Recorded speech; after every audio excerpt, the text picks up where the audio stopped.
A church full of grace. The News Church.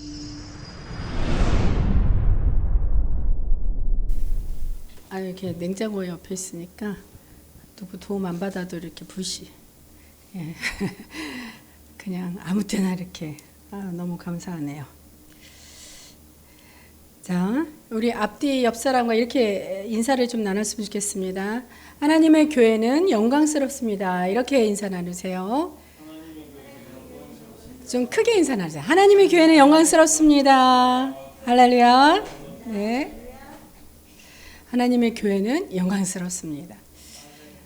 예, 제가 어제 담임 목사님과 제가 우리 교단의 부총회장님이신 여자 목사님이에요. 분당에서 목회를 하고 계시는데 여러 지교회가 많이 있습니다. 영상으로 목회한 지 꽤 오래되셔서 이렇게 뭐 대구, 뭐 하여튼 분당, 뭐 부산, 또 뭐 어디요? 강릉, 뭐 속초, 뭐 하여튼 많이 있어요, 지교회가. 근데 그 분당에서 너무 교회 그 월세가 너무 비싸다 보니, 또 그리고 하나님이 뜻하신 바 있어서 그런지 몰라도 그 건물에서 예배할 수 없도록 휘트니스 그게 들어왔대나 봐요. 그래서 막 예배드리는데 쿵쾅쿵쾅 거리고 막 그 층간소음이 엄청 심한가 봐요. 그래서 기도하던 끝에 이천에 좋은 교회 단독 건물이 하나 나와서 거기로 이사를 하게 돼서 이제 헌당 예배를 드리러 저희 목사님과 제가 또 우리 총회장님 또 교단 이모 목사님들 이렇게 다녀왔습니다. 가서 찬양으로 특송도 드리고요. 우리가 특송을 참 첫 곡은 거룩하게 보고 싶은 주님이라 그래서 그 부총회장님께서 직접 작사하신 걸 가지고 작곡한 그 찬양을 부르고, 두 번째 찬양은 우리 목사님들이 율동을 했어요. 찬양에 맞춰서. 그래갖고 성도들에게도 대박이 났고 하나님께도 대박이 난 줄로 믿습니다. 그래갖고 앵콜까지 막 받았는데 그렇게 앵콜이 나올 줄 몰랐다니까요. 카네기홀 가서 연주할 때는 앵콜곡도 다 준비했는데 미처 저희가 앵콜곡을 받으리라는 것은 미처 생각도 못하고, 그래서 그냥 그렇게 앵콜 박수가 길었는데도 불구하고 나가지를 못했어요. 준비한 게 없어서. 그렇습니다. 거기서 우리가 깨달은 게 준비한 자만이 하나님께서 쓰신다는 거. 더 쓰시고 싶었는데 우리가 너무 연약한 관계로 우린 찬양 목사가 뭐 설교는 잘하지만 찬양은 뭐 이렇게 잘하나 싶어서 그랬는데 또 깨달았습니다. 잘하고 못하고가 아니라 어느 만큼 목사님들이 얼마나 그 마음의 중심을 잡아서 하나님께 찬양을 들었겠습니까? 그거 찬양 하나님이 아주 영광 받으시고, 또 몸도 뻣뻣해 갖고 다들 움직이지도 않는 그 몸에 율동하고 하나님 앞에 재롱을 부렸잖아요. 다윗이 하나님 앞에 찬양을 하다가 옷이 벗겨지는지도 모르게 그렇게 기쁘게 하듯이 우리 목사님도 그렇게 했는데, 그래서 나는 실력이 없다, 나는 못한다, 목사의 믿음도 그랬던 것 같아요. 그래서 다음부터는 앵콜을 하든 안 하든 이런 기회가 있으면 준비하되 넉넉히 준비해야겠다. 할렐루야. 예, 그런 깨달음이 왔습니다. 그리고 또 한 가지, 참 그 교회를 다녀오면서 하나님께 영광을 함께 드렸습니다. 함께 드리고 너무 감사했는데, 또 다른 한켠에 저희 마음은, 아마 우리 담임 목사님은 더 그러셨을 거예요. 저보다도 담임이시니까. 이 마음 한켠에는 아주 이렇게 부러운 그런 마음이 좀 있었습니다. 거룩한 부러움이겠죠. 근데 우리가 그냥 부러워서 질투가 하는 거 아니라, 세상 사람들은 부러우면 진다고 하면서 막 질투를 해요. 근데 그것이 아니라 하나님 앞에 주님이 쓰시는 주의 종이 얼마나 부족한지 그것을 제가 주님 앞에 내려놓고 고백을 하고 왔습니다. 그런데 하나님께서 위로하시는 것은 내가 너희 부족해서가 아니라 하나님께서 하실 일이 있고 하나님께서 뜻하신 바가 있어서 이렇게 시간을 필요로 하고 훈련을 필요로 한다는 것을 제가 응답을 받고 왔습니다. 여러분, 모든 일이 하는 데 있어서 시간이 지체된다거나 거기에 안타까움을 느끼고 또 지루한다거나 해서 인내하지 못하는 것들, 그런 거 여러분 조금만 인내하시고 참고, 또 하나님의 뜻하신 바 계획하시는 하나님의 때가 있으니 그때까지 포기하지 마시고 우리 기도로서 예수 그리스도의 이름으로 참고 힘내고 수고를 아끼지 않으며 훈련받기를 순종하면서 주님 앞에 나아가기를 축원합니다. 오늘 본문 말씀에서 사도 바울이 로마서에 이 본문을 쓰게 된 이유는 뭐냐면 로마 교회에 거짓 선지자들이 아주 난무하고 있다고 그러한 소식을 듣게 된 거예요. 그래서 순수한 성도들을 미혹하고 있다는 그러한 소식을 들어서 너무 안타까웠겠죠. 그래서 이 말씀을 통해서, 이러한 상황을 통해서 하나님께서는 사도 바울을 통해 주님께서 우리에게 말씀하시는 바 있습니다. 무엇이냐? 신앙이 무엇인지, 또 복음이 무엇인지, 그러므로 말미암아 우리가 어떻게 생활해야 되는지를 이 말씀을 통해서 분명히 하나님께서는 말씀하고 계신 줄 압니다. 자, 첫 번째 무엇이냐? 17절 말씀부터 한번 우리 살펴보겠습니다. 첫 번째 말씀, 형제들아 내가 너희를 권하노니 너희가 배운 교훈을 거슬러 분쟁을 일으키거나 거치게 하는 자들을 살피고 그들에게서 떠나라. 하나님의 말씀입니다. 어떤 자들? 왜 아멘을 안 해요? 그들에게서 떠나라 그랬지 나에게서 내가 그런 거친 자들이에요. 왜 아멘을 안 합니까? 살아계신 하나님의 말씀입니다. 살아계신 하나님의 말씀에 아멘을 안 하면 어디에 긍정을 하겠어요, 여러분? 입술을 여십시오. 왜 이렇게 지금 다 동면하고 있고 얼어 있고 왜 그렇습니까? 지금 하나님의 영광에 대해 말씀하기를 원하셔서 여러분들 마음문을 열어야 돼요.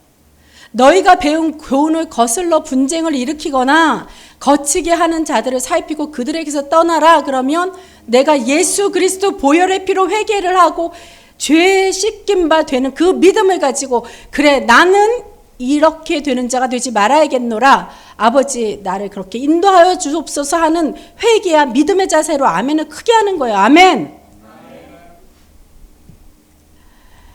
그러므로 이게 무슨 말씀입니까? 첫 번째, 신앙을 굳게 지키라는 말씀이죠. 신앙을 굳게 지키라는 말씀이에요. 그래서 제대로 복음이 전해지기, 심어지기 전이란 말이죠. 로마 교회는 지금 막 예수의 이름이 증거가 됐어요. 그러니 복음이 제대로 심어지기도 전에, 견고해지기도 전에 너희가 배운 교훈이라는 건 뭐냐면 그 조상들로부터 내려온 뭐 전통이나 뭐 습관이나 뭐 제도들 이런 거 있잖아요. 자꾸 예수 그리스도의 말씀으로 그렇게 사도 바울은 복음을 전파하고 있는데 자꾸 사람의 도리, 뭐 도덕적인 거, 사람이 세워놓은 거 있잖아요. 그런 거를 가지고 네가 그리스도이냐 막 이래요. 네가 목사이냐 막 이래요. 이렇게 자기네가 세운 그 교훈을 거슬러서 교회에서 있어서 분쟁을 일으키면서 바로 심지어는 앞에서는 말씀을 듣는 것 같지만 뒤에서는 목사를 험담하고 다닌다던가 이것이 영적인 분쟁을 일으키게 하는 것이고 거치게 하는 자들입니다. 이런 자들을 잘 살피라 그랬어요. 영적인 분별력을 가지고 어떻게 차라리 주님께서 뭐라고 말씀하십니까? 그들에게서 떠나라 하는 것이에요. 즉 율법이 거울이 되어서 분쟁을 일으키거나 거치게 하는 자들을 삼가라는 거죠. 사도 바울이 이런 권면을 하는 이유가 뭐예요? 이거는 그 사람의 문제가 아닙니다. 사람은요 모두 다 하나님의 백성이에요. 하나님이 지으신 피조물이란 말이죠. 근데 사도 바울이 이렇게 권면을 하는 이유는 뭐냐면 사단이 교회, 로마 교회의 역사예요. 지금 봐요. 말씀을 전하려는데 얼마나 방해합니까? 예? 사단이 로마 교회의 역사여서 하나님 나라의 백성들을 소란케 하고 그리고 잡아먹으려고 온갖 기회를 노리고 있기 때문입니다. 바울이 긴장을 하고 있어요. 지금 제가 긴장하고 있는 거와 마찬가지로. 자, 보십시오. 하나님의 택하심과 사랑을 받은 교회일수록 저와 여러분처럼 이렇게 그리스도의 이름으로 성령 안에서 사람들에게 공동체가 이렇게 모여있는 영광스러운 이런 교회일수록 사단은 어떻게 항상 우는 사자, 으르렁거리는 사자처럼 언제 삼켜하고 잡아먹을까 이러고 두루 찾아 돌아다니고 있는 모습하고 똑같다는 겁니다. 우리가 그 위험에 노출되어 있는 거나 마찬가지예요. 그러니 여러분들이 성전에 와서 이 성전에 예배를 드리고 있는 순간만큼은 성령이 임재하셔서 사단이 언급도 못한다는 얘기죠. 그래서 예배를 하다가요 뛰쳐나가는 사람이 있어. 견디지 못해서. 사단에게 메인바 받은 사람은요 예배 드리면 성령의 임하심에 이걸 견딜 수가 없어서 뛰쳐나간다니까요. 예배하다가. 그리고 예배 한번 드려보고 그들의 표현은 그러죠. 아우 좀이 쑤시고 뭐 나한테 유익한 것도 없고 그냥 집에서 잠이나 자거나 어디 놀러 나가지 이래요. 그게 뭐냐면 사단이 그의 영을 막아놓고 있는 거예요. 그래서 하나님의 말씀을 듣지 못하게 하는 것이고 그 성령의 임재함에 거하지 못하게 좀이 쑤신다는 표현을 할 정도로 몸이 막 이리저리 비틀어지는 겁니다. 근데 저나 여러분 어디 그렇습니까? 아프다가도 예배 드리면 싹 나아요. 예배 드릴 때 이 순간만큼은 힘이 난다는 얘기죠. 제가 지금 예배 드리기 오기 전에 계속 제가 그때 캄보디아에서 귀국을 하고 8월 중순이었죠. 교통사고, 접촉사고를 나고 난 이후에 계속 제가 지금 허리가 아프다, 괜찮다, 아프다, 괜찮다 이래요. 병원 가는 게 너무 시간도 없고 너무 오랜 시간이 걸려서 괜찮을 때 괜찮은 것 같아서 이제 병원을 안 갔더니만 괜찮은 게 아니더라고요. 계속 아프더라고요. 근데 저는 그것이 반드시 교통사고 때문만은 아니라고 봅니다. 물론 교통사고를 통해서 이 육신이 연약해진 거지만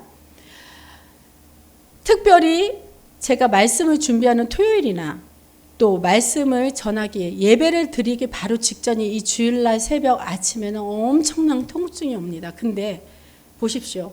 제가 강단 앞에 서니까 허리가 꼿꼿해졌어요. 이것이 정상 아닙니까? 할렐루야.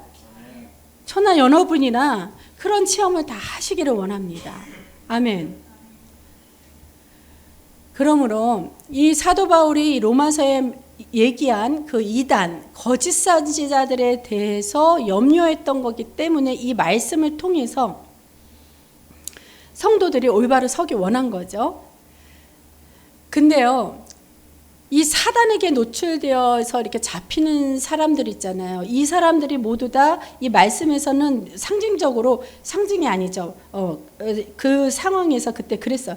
이단들이 그렇게 막 회방하고 막 이렇게 판치고 돌아다녔는데 사실 이단이 아니더라도요. 꼭 이단이 아니더라도 만약에 우리의 신앙이 변질될 수가 있다면 이렇게 이단과 같은 행동을 할 수 있다는 거예요. 내가 하는 것이 아니라 사단에게 휘둘려서 그러한 신앙이 변질되어서 하나님과 대적되는 그러한 행동과 생각을 할 수 있다는 것입니다. 그래서 우리는 항상 깨어서 기도하고 말씀으로 무장해야 된다는 것입니다. 거짓 선지자들, 사단으로부터 쓰임받은 자들의 말은요, 어떻게 하냐면은 하나님을 위한다고는 해요. 하나님을 위한다고 하면서 행동이나 그 행동은 생각에서 오는 거니까 행동은 모두 거짓된 것으로 치장하고 있다는 거예요. 왜 그런 줄 아세요? 왜냐하면 그 말씀이 그 이유가 18절에 있습니다. 18절에 우리 합독할까요? 시작.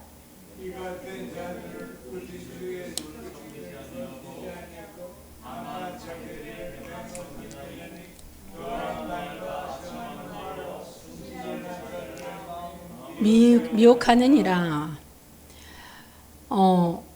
이 같은 자들, 사단에게 쓰임받는 자들은 어떻게 한다고요? 그리스도를 섬기지 아니하고 자기들의 배만 섬긴대요. 배만 섬긴다는 건 뭐냐면 뭐 탐심을 내 갖고 뭐죠? 음식을 탐하는 자, 식탐. 네. 식탐을 해서 배만 섬긴다 그런 뜻이 아니라요. 뭐냐면 그 이기적인 거라는 거예요. 나만 아는 거, 자기 욕심, 이기적인 욕심 이것을 뜻하는 거잖아요. 여기서 그래서 교활한 말이 뭐냐면은 공교한 말과 같은 의미거든요. 이 공교한 말이라는 건 교활하다는 건 아주 말이 매끄럽고 부드러워요.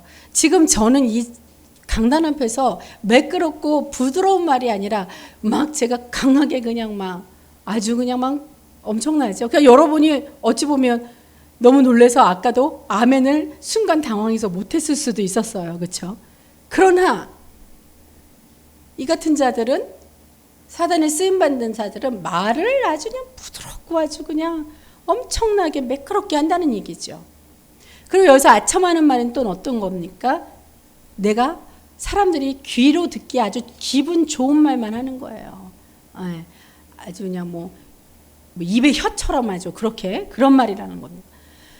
그러니까 항상 뭐냐 가만 보면은 강대를 통하여서 선포가 되어질 때 그것이 나의 양심으로 인해서 성령님은 나의 양심을 통해서 성령님이 일하시는 거예요. 그래서 양심이라는 것이 내가 그 양심을 가책이 될 때 바로 내가 죄를 돌아보면서 금방 그 순간 회개를 한다면 그 죄로부터 자유함이 되어서 진정한 하나님의 자녀로 은혜를 받을 수 있는 그 넉넉한 그릇이 되는데 그런 얘기들은 딱 귀를 닫습니다. 귀를 닫고 어떠한 말로 귀를 여느냐? 오히려 세상에서 당신은 최고야. 당신 같은 사람은 없어. 당신은 리더로서 너무너무 아첨하는 말은 제가 안 해봐서 지금 예를 들려니까 들 게 없어요. 예? 뭐 훌륭해 뭐 이런 말들 있잖아요. 당신이 없으면 이 회사는 무너져. 당신 덕분에 내가 잘 살아. 물론 덕분에 잘 살아 이러는 거는 좋지만 예수가 빠진 그러한 좋은 말들은 그거는 미혹이라는 거예요. 아첨이라는 것이죠. 자, 성경의 인물 중에서도 예를 들면요. 공교하게 아첨하는 말로 아버지를 반역한 자가 있어요. 자기 아버지가 누구였냐면 다윗이었고 그 아들은 압살롬이라는 아들이 있었습니다. 말 그대로 압살롬은 아주 압살을 당할 놈이라서 압살롬인지 모르지만 사실 압살롬의 그 이름의 뜻이 압살을 당할 놈이 아니에요. 아니라 평화의 압이라는 뜻이거든요. 근데 평화의 압인데 압이라는 것은 대표를 얘기하는 거잖아요. 가장에. 그러면은 압살롬은 평화의 대표적인 사람이 되라고 그렇게 다윗이 하나님의 명령을 통해서 이름을 지어주셨을 텐데 오히려 아버지를 반역하고 그러니 어떻게 됩니까? 압살당해서 죽일 놈이죠. 그 죽었다니까요. 그렇게 압살당해서. 자, 어떤 과정이 있었냐면요. 압살롬이 자기 누이가 다말이라는 누이가 있었어요. 근데 이복 형제 암놈이라는 그 형이 있었는데 그 형제에게 다말이 강간을 당했습니다. 그러니 내 누이가 강간을 당하니 압살롬이 분노해서 참지 못하고 죽였어요. 암논을 죽이고 그러니 어떻게 위험하니까 자기가 피신을 했습니다. 그래서 피신을 했다가 좀 이제 분위기가 잠잠해질 정도에 다시 예루살렘 성으로 왔습니다. 근데 예루살렘에 와서 조금 이렇게 좀 잠잠히 좀 있으면 좋은데 압살롬이 자기의 위치가 아무래도 나갔다 들어온 자는 자기의 위치가 아무래도 줄어들었다는 생각을 할 수 있지 않겠습니까? 그러니까 백성들의 마음을 도적질을 하기 시작했던 거예요. 어떻게? 백성들이 이제 다윗이 왕이니까 재판을 받으려고 다윗한테 이렇게 오잖아요. 그러면은 그 성으로 들어올 때 그 백성들에게 다윗에게 재판을 받으려고 했던 사람은 자기가 죄를 지은 사람도 있고 또 억울해서 마음이 막 붕괴한 사람도 있고 그럴 거 아니에요. 마음이 평안한 사람은 없습니다. 재판받으러 오는 그 상황에서는. 그랬더니 그때 압살롬이 그 백성들의 손도 잡아주면서 얼마나 힘듭니까? 또 토닥거려주면서 그러면서 결과 괜찮아요. 좋게 나올 거예요. 염려하지 마세요. 말면서 입에 혀처럼 막 이러면서 백성들을 막 이렇게 환심을 샀다는 거예요. 그리고 막 손도 잡아주고 입맞춤을 하면서 이때 고대 근동의 이 시대에는 그 입맞춤이 문안하는 그러한 인사법이었거든요. 근데 이제 점점 그 입맞춤이라는 것이 교활한 것에 많이 세속에서 쓰여졌기 때문에 입맞춤을 금하고 그리스도 예수의 이름으로 문안하는 것을 권장하고 지금까지 이어져 있는 것입니다. 그런데 백성들이 볼 때에 압살롬은 정말 여기 정수리부터 발끝까지 흠이라고는 찾아볼 수 없는 사람, 외형적으로는 잘생겼죠. 아주 그냥 머리털도 아주 그냥 미역처럼 그냥 흩날리고 아주 머리털도 너무너무 멋있고 외형으로 보기에는 참 좋았던 거예요. 그러니까 이 다윗의 아들이었고 또 왕자였잖아요. 그러니까 압살롬이 내가 왕의 아들하고 이렇게 대화를 나누고 왕의 아들이 나를 막 위로하고 이러니 재판을 받으러 나갔던 그 백성들이 얼마나 많은 위로를 받았겠습니까? 그러니까 어떻게 해요? 압살롬 쪽으로 싹 마음이 기울어졌어요. 그래 놓고 어떻게 아버지를 위해서 그렇게 했다면 참 선한 영향력이었는데 그게 아니라 자기의 배만 섬기려고 아버지를 오히려 치고 자기 편에 만든 그러한 백성들을 자기 편에 만들어갖고 자기가 헤브론의 왕이 됐습니다. 그러면서 아버지를 죽이려까지 했어요. 그 다윗을 죽이려까지 했다는 거죠. 그래서 다윗이 죽음의 이 위험을 느껴서 막 도망다니던 그럴 때 지어졌던 그 시가 시편에서 많이 나오잖아요. 그래서 제가 기찬 예배 때 시편 이야기를 많이 여러분과 나눴죠. 그때 이야기가 압살롬으로 인하여서 도망다니고 이럴 때 얘기가 참으로 많이 있습니다. 그래서 다윗이 어떻게 그 성에서 10명의 후궁만을 남겨놓은 채로 막 도망가서 주랭랑 쳤어요. 근데 가만히 보십시오. 얼마나 기가 막혔는가. 다윗의 입장을 열어보니 다윗의 입장에서 한번 본다면 압살롬을 살리자니 어떻게 해요? 반역자라는 거죠. 그러니 살릴 수도 없지만 다윗이 보기에 죽일 수도 없어요. 왜 죽일 수도 없습니까? 아들이잖아요. 아들을 어떻게 죽여요? 그러니까 어떻게 해? 근데 압살롬은 나를 죽이려고 그렇게 달려드니까 어떡합니까? 다윗은 그냥 압살롬인 아들한테 그냥 아들에게부터 도망쳐서 피하는 일밖에 할 수가 없었다는 것입니다. 근데 이 아들이 이 후레 자식은 어떻게 되냐면 압살롬은 그 다윗이 남겨놓던 그 10명, 후궁 10명까지 다 겁탈해서 자기가 왕으로서의 입지를 이렇게 굳히려고 했었죠. 그러나 결국 압살롬도 죽고 맙니다. 자기가 살해한 것처럼 자기도 살해함을 당하죠. 다윗은 그래서 아들로 인해서 피해 다니면서 도망을 다녔지만 그래도 아들이 요압 장군의 손에 죽게 되었다는 그 소식을 듣고 통쾌한 게 아니라 어떻게 해요? 슬피 울며 통곡을 했다는 거예요.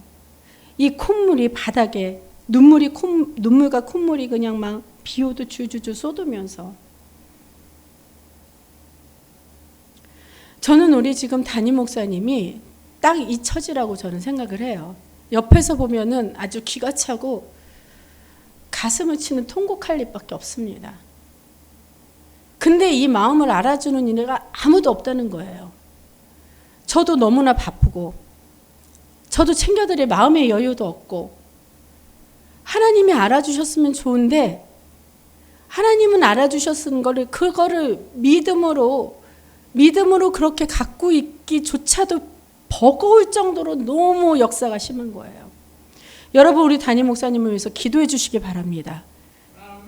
그리고 또 무엇이 지혜로운지 옆 사람에게 권면해 주시기 바랍니다. 그것이 바로 내가 은혜를 받는 통로이고 내가 축복을 받는 통로예요. 지혜로운 하나님께 영광을 드리기 위해서 제가 오늘 말씀을 준비했는데 계속해서 은혜를 나누기 바랍니다. 이러한 거짓 선지자들, 이단들은 뭐냐면요, 사기꾼이에요. 사기꾼. 무슨 사기꾼? 영적인 사기꾼이에요. 왜? 구원이 없는데 마치 그들에게, 지네들에게 구원이 있는 것처럼 그렇게 길을 이끌어주고 가는 거예요. 그래서 바로 영적인 사기꾼이잖아요.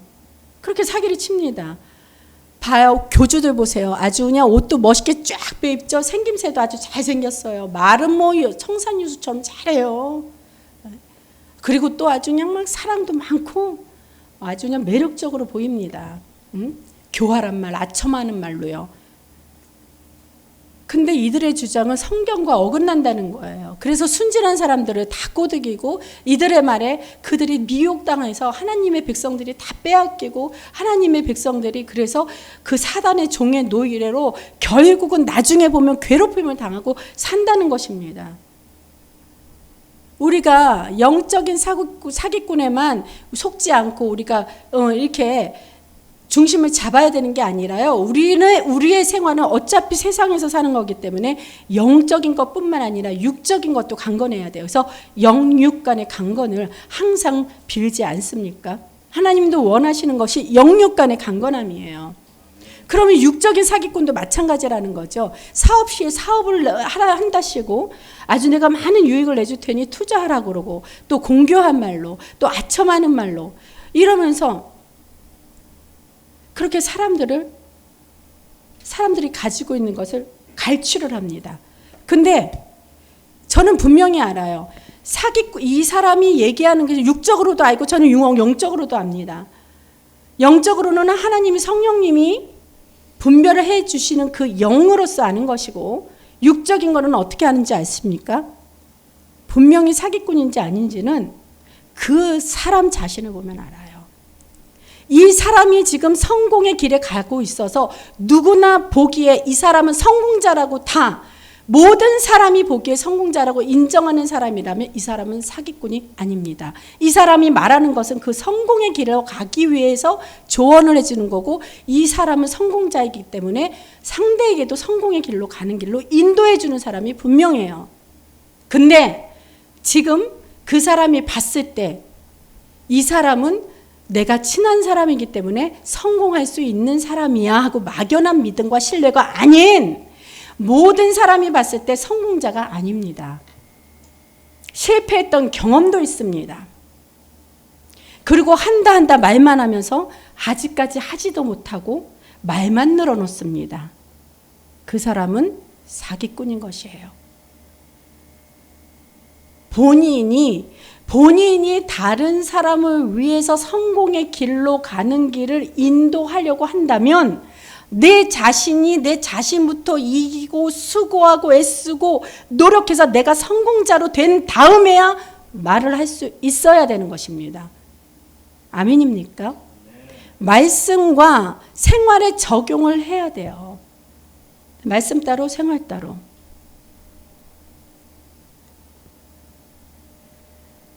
성공한 사업가는요, 결코 사람들을 실패의 길로 안내하지 않는다는 거예요. 왜? 그가 먼저 성공의 길로 가본 경험이 있는 자이기 때문입니다.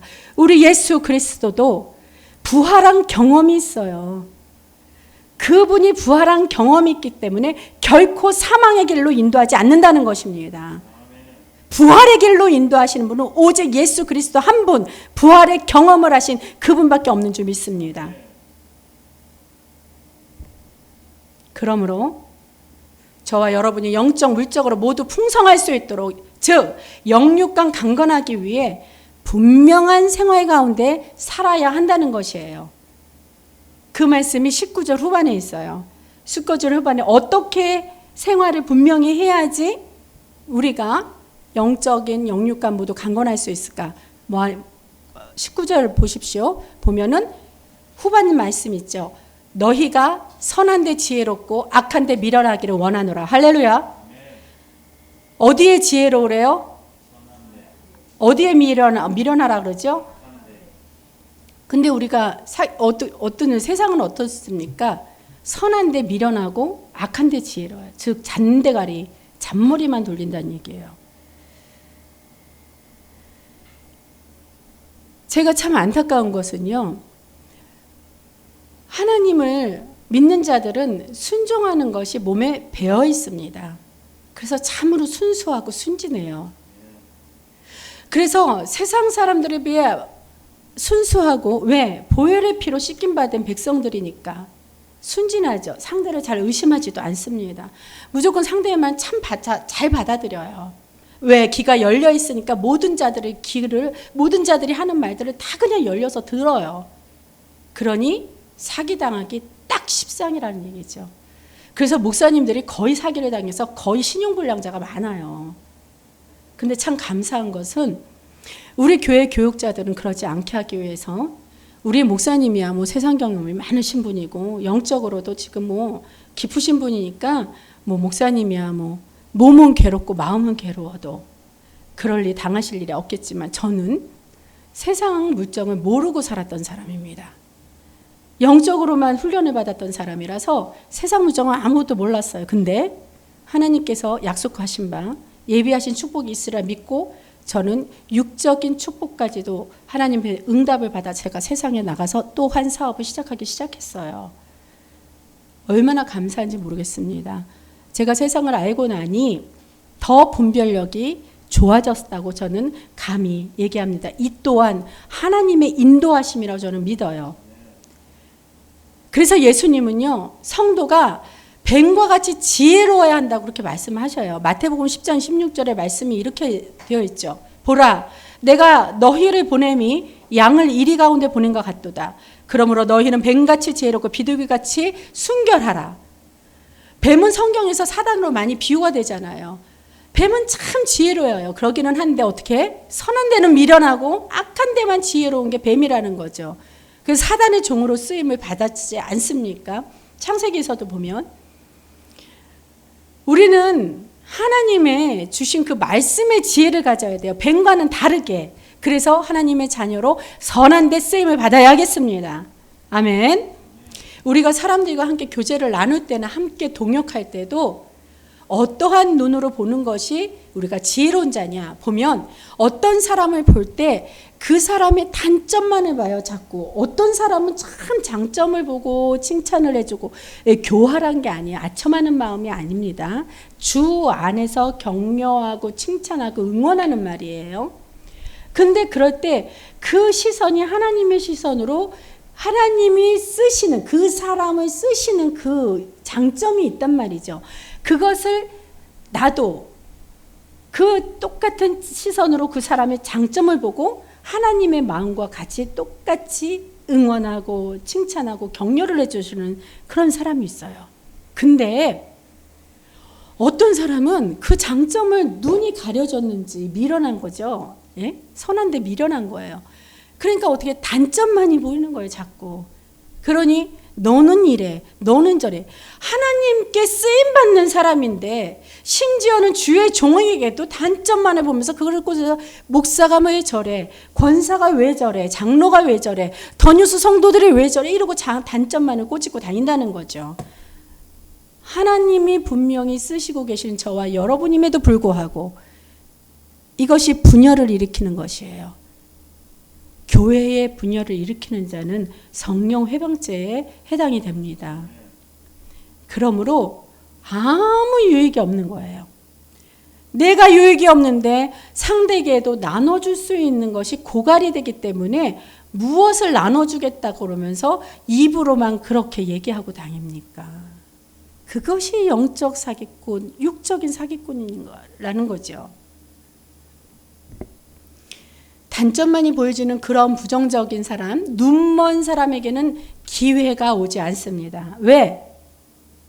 부정적인 사람은요, 자기에게 기회가 오더라도 그걸 부정적인 시선으로 보기 때문에 그 기회를 놓치게 되는 거예요. 왜? 모든 일의 섭리는, 섭렵함은 하나님 주 하나님 한 분만 역사하실 수 있기 때문에 하나님은 부정적인 곳, 더러운 것, 거룩하시지 못한 것에는 하나님이 역사할 수 없기 때문입니다.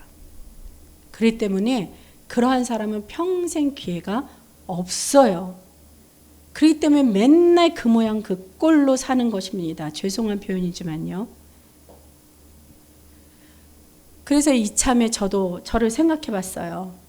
저처럼 이렇게 허물 많고 단점이 수두룩한데 어떻게 하나님이 저를 주의 종으로 쓰실 수 있었던가. 그것이 제가 저를 생각해도 아이러니하다는 거죠.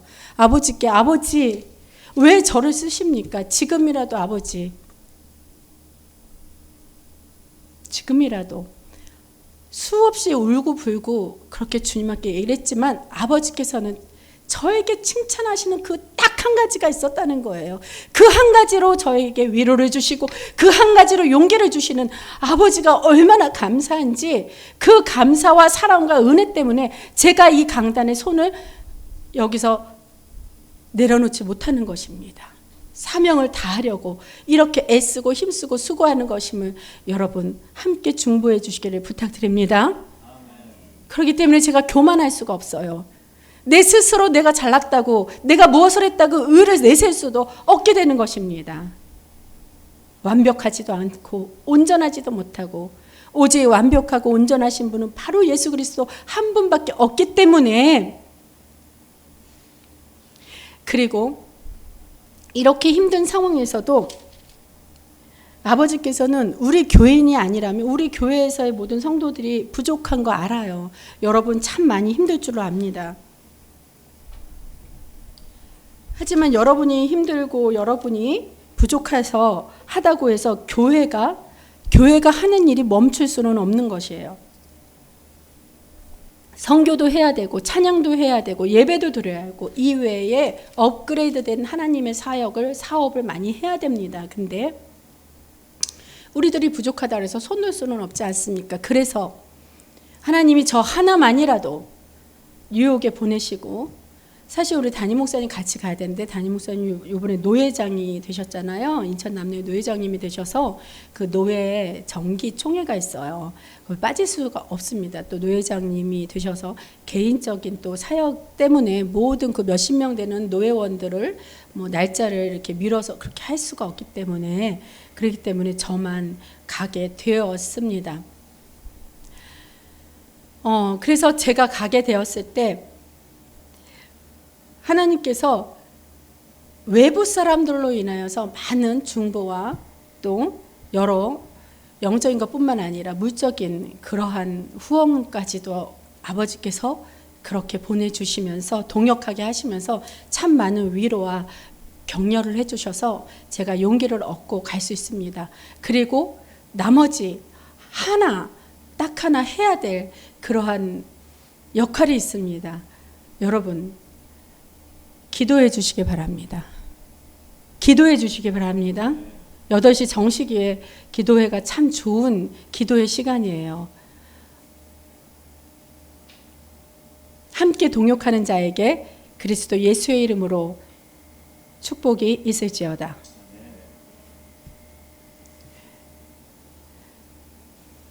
본문 21절에서 23절까지 보면요. 사도 바울이 자신의 동역자들을 소개하고 있어요. 즉 신앙의 모델이 되는 사람들을 소개하고 있는 거죠. 칭찬하고 문안합니다.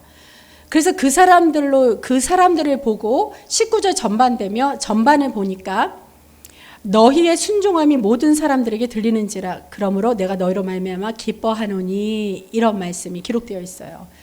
바로 이런 말씀은 누구한테 하는 거냐? 사도 바울의 동역자들이죠. 이런 동역자라면 정말로 평생 잊을 수 없는 동역자일 것입니다. 디모데, 누기오, 야손, 소시바도, 더디오, 가이로, 에라스도, 구아도 여러 많은 이름이 있는데 그 귀한 이름들 중에서 디모데는 사도 바울의 동역자 중에 가장 최고의 동역자가 된다고 그렇게 사도 바울은 여러 말씀이 기록에 남아있어요. 빌립보서 2장 22절에서도 디모데에 대한 표현이 뭐냐면 디모데에 대한 연단을 너희가 안 하니 자식이 아버지에게 함같이 나와 함께 복음을 위하여 수고하였노라.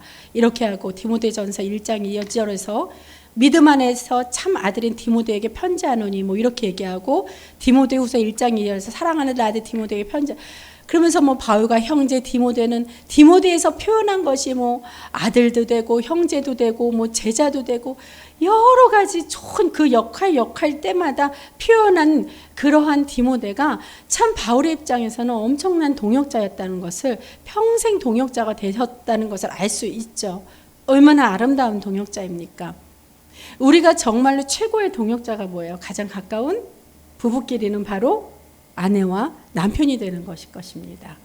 그렇기 때문에 아내를 사랑해 주시고 남편을 존중해 주시길 그리스도 예수의 이름으로 소망합니다.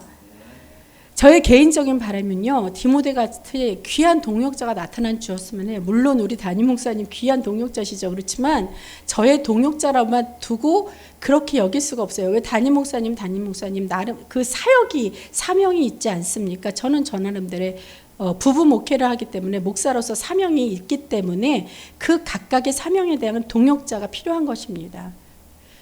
그래서 동역자를 위해 제가 지금 기도하고 있어요. 근데 이렇게 되기 위해선 저 자신부터 먼저 하나님의 종으로서 하나님의 귀한 동역자가 먼저 돼야겠다는 그런 깨달음이 있어서 정말로 하나님이 기쁘신 하나님의 종이 되기를 그렇게 기도하고 있습니다. 여러분 그 기도 함께 해주시길 바랍니다. 그리고 여러분도 디모데와 같이 귀한 동역자가 되어서 주님의 동역자가 되어 신앙생활을 하기를 그러한 신앙생활을 하는 것을 사모하기를 바랍니다. 자, 그러므로 우리는 세 번째, 지혜로우신 하나님께 영광을 올려드리기 위해 우리가 어떻게 해야 돼요? 하나님만 바라면서 오직 복음 전파를 위해 힘써야 할 것입니다. 사도 바울도요, 로마서의 마지막 장이잖아요, 16장은. 그래서 16장 마지막 말로써 이렇게 남기고 있어요. 25절에 보니까 나의 복음과 예수 그리스도를 전파함은 이렇게 시작합니다. 하나님의 자녀로서의 삶의 핵심이 뭐라고요? 바로 복음 전파라는 거예요. 저와 여러분이 삶의 현장에서 하는 일이 모두 복음 전파를 위해서 하는 일인 줄 믿습니다. 그래서 나의 건강도 주님의 일꾼으로 쓰임받기 위해 관리를 잘해야 될 것이고 물질도 복음 전파를 위해 세상 것을 취할 때 욕심을 부리지 말아야 돼요. 하나님의 물질로 쓰임받아야 될 사람이 왜 나의 육적인 욕심을 냅니까? 그럴 때 삐걱거리고 그럴 때 사단이 틈타기 가장 좋다니까요. 요때가 기회다 하고 으르렁거리다가 확 집어삼키는 거예요. 그렇기 때문에 하나님이 주신 것에 감사하고 그 감사함으로 하나님의 열심과 함께 내가 그 열심에 같이 합해서 하나님의 일하심을 목도하는 겁니다. 이 순서가 바뀌어지면요, 의미가 퇴색되죠. 세상의 연락의 즐거움이 예전에 정말로 내가 세상에서 너무너무 잘 지냈는데 이게 그리운 거예요. 내가 정말로 건강했을 때는 진짜 내 육체로 정말로 얼마나 잘 지냈던가 이것만이 그리워지는 거예요. 그래서 아버지 제 병 고쳐주세요. 아버지 저 돈 많이 벌게 해주세요. 이러면서 마치 나를 위하여 아버지 하나님이 계시는 것처럼 그렇게 기도도 거짓 기도로 변질될 수 있다는 것입니다. 저와 여러분은 물론 그렇게 기도하지 않기를 바랍니다. 좀 더 안락한 삶을 위해 돈이 많아지기를 원하는 그 거짓 기도는 하나님이 들어주시지를 않는다는 거예요. 우리가 이때까지 기도했던 게 응답이 없다. 물론 하나님의 때가 아닐 수도 있지만 혹시나 내가 기도하는 것이 하나님의 방법이 아니었는지 살펴보셔서 더욱더 깊은 기도에 들어가시를 주님의 이름으로 축원합니다. 예수님은요, 안증배등이도 다 일으켰어요. 혈류병도 고치셨어요. 이러한 주님의 능력은 모두 영혼 구원을 위한 도구로만 예수님은 여기셨다는 거예요. 스스로 높임을 받기 위한 그런 것이 아니었습니다. 예수님은 오병이어의 기적으로 5,000명 이상 먹이고도 12광주리가 남는 그러한 기적을 일으키는 분이시죠. 그러나 이러한 주님의 능력은 광야에서 복음을 전파하실 때 줄이던 그 백성들의 배를 채우게 하려는 그 인자한 예수님의 사랑을 그를 통해 나타나신 거예요. 복음을 전파하실 때, 영혼 구원을 하실 때 예수님도 기적을 일으키셨다는 거예요. 근데 여러분이 하시는 일과 여러분이 행하는 기도가 복음 전파와 영혼 구원의 일이 아니면 어떻게 그런 축복이 나타나겠냐는 겁니다. 마음과 생각을 지키시기 바랍니다. 그래서 이러한 주님의 지혜를 우리가 본받아서 우리도 모든 육적인 것들은 복음 증거를 위한 도구로 수단으로만 여겨야 할 것입니다. 이 세상 모든 것은 다 하나님 것이에요. 왜? 하나님이 창조하셨으니까요. 그런데 하나님이 가진 것이 없어서 우리에게 돈을 요구하고 하나님이 뭐가 부족하다고 해서 우리에게 우리의 육신을 요구하면서 건강을 요구하고 헌금을 요구하시겠습니까? 그래도 우리는 주님께 이렇게 말을 하죠. 주님, 내가 돈을 많이 벌어서 내가 섬기는 교회를 위해서 내가 헌금을 많이 드릴 테니 아버지 나 돈 많이 벌게 해주세요. 좋습니다. 여기까지는 좋은데요. 여기에 오해와 착각이 되는 것은 뭐냐면 돈을 벌려고 하나님께 그러니까 뭐냐면 거기까지는 좋아요. 근데 뭐냐면 그 다음이 문제라고. 어떤 거 문제냐면 돈을 벌려고 하나님의 드려야 하는 내가 해야 할 것이 있죠. 가장 기본이 뭡니까? 예배, 기도, 말씀. 그 일에 소홀히 하면서 심지어는 어떻게 예배 빠질 그러한 배포가 있는지 모르겠어요. 근데 꼭 사단은요, 돈에 대한 유혹이 꼭 예배 시간에 사람을 만날 수 있게 그 시간만 요구를 해요. 그래갖고 그 사람이 만나자고 하는 날이면 그게 예배 시간이고 무슨 시간이건 기도 시간이건 상관없이 그냥 그 사람의 말만을 극진하게 순종해서 쪼르륵 달려간다는 얘기입니다. 근데 너무나 아이러니한 건 또 뭔지 아십니까? 그러면 달려갔으면 그 사람은 어떻게 돼야 돼요? 내 자신의 말에 순종해서 이 시간에 딱 정확히 왔잖아요, 이 사람이. 그러면 자신의 말에 순종하는 사람은 정말 귀하게 여겨야 돼요. 그래서 정말 귀하게 여겨서 진짜 동업자로 잘 삼아야 되는데 그런 것이 아니라 뭐냐면 그 사람은 호구라고 여깁니다. 그러면서 오히려 호구니까 사기치기 좋아. 그러한 궁리만 한다는 것이에요. 이것이 세상을 통한 사단의 역사함이라는 것을 우리가 분별하기 바랍니다. 그러나 승리하고 이 예배의 자리를 지키신 저와 여러분은 겁낼 것 하나 없습니다. 할렐루야. 두려워하지 않아도 됩니다. 왜? 20절 말씀을 통해 주님께서 약속해 주셨고 선포해 주셨기 때문입니다. 20절 말씀 우리 다 함께 합독하시겠습니다. 합독이 아니죠. 선포하시겠습니다. 20절 시작. 평강의 하나님께서 속히 사탄을 너희 발 아래에서 상하게 하시리라. 우리 주 예수의 은혜가 너희에게 있을지어다. 할렐루야. 할렐루야. 아멘. 그러므로 우리는 하나님께 찬양하는 삶을 살아야겠다는 거예요. 찬양이라 하나님을 높이는 것이죠. 또 찬양만 할 것이 아니라 나를 낮추는 경배도 함께 주님께 드려야 될 줄 믿습니다. 우리가 찬양이란 복음적 가사를 곡조에 실어서 준 하나님을 높이면서 사람들에게 쉽게 다가가 예수님을 소개할 수 있는 참 좋은 수단이 찬양 아닙니까? 그래서 저도 가는 거잖아요. 그리고 또 복음은 뭡니까? 나를 위해 십자가를 지시고 피 흘려 돌아가신 그 구속의 은혜가 있기에 우리가 주님 앞에서 나를 낮추는 그러한 겸손함으로 경배를 드리고 경배가 필요한 것입니다.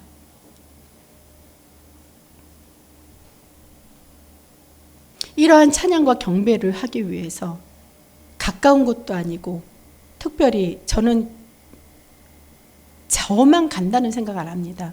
저와 여러분을 대표해서 주님께서 저를 대표해서 보내주신 줄 믿습니다. 그렇기 때문에 여러분도 함께 동역하는 자임을 저는 믿고 있습니다. 그렇기 때문에 제가 가서 찬양으로 승리하고 오면 여러분도 똑같은 동일한 승리의 은혜가 있을 줄 믿습니다. 그러니 얼마나 이게 하나님의 역사가 큰 것입니까? 그런 반면 사단의 역사함도 덩달아 크게 일으키고 호시탐탐 기회만 엿보고 있을 수 있다는 거예요. 분명히 그렇습니다. 그러니 머리털 하나 상하지 않고 찬양 사역을 통한 복음 증거의 사명을 잘 감당할 수 있도록 많은 중보기도 다시 한번 거듭 부탁드립니다. 여러분도 지금 동역하고 있기 때문에 여러분이 기도하지 않으면 여러분도 사단의 밥이 저만 사단의 밥이 아니에요. 여러분도 그 밥이 될 수 있어요. 근데 기도로서 그리스도 예수 보혈의 피로써 그 능력을 힘있게 되는 줄 믿습니다.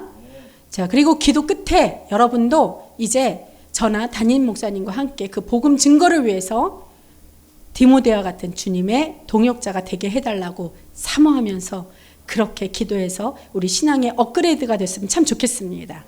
결론입니다. 마지막으로 결론은요, 우리 다 함께 성경 본문 마지막 부분 함께 봉독하면서 우리가 선포하고 믿음으로 봉독하면서 마쳤으면 좋겠는데 25절 아까 25절부터 27절 말씀까지 함께 우리 선포합니다. 시작. 나의 복음과 예수 그리스도를 전파함은 영세 전부터 감추어졌다가 이제는 나타나신 바 되었으며 영원하신 하나님의 명을 따라 선지자들의 글로 말미암아 모든 민족이 믿어 순종하게 하시려고 알게 하신 바 그 신비의 계시를 따라 된 것이니 이 복음으로 너희를 능히 경고하게 하실 지혜로우신 하나님께 예수 그리스도로 말미암아 영광이 세세 무궁하도록 있을지어다.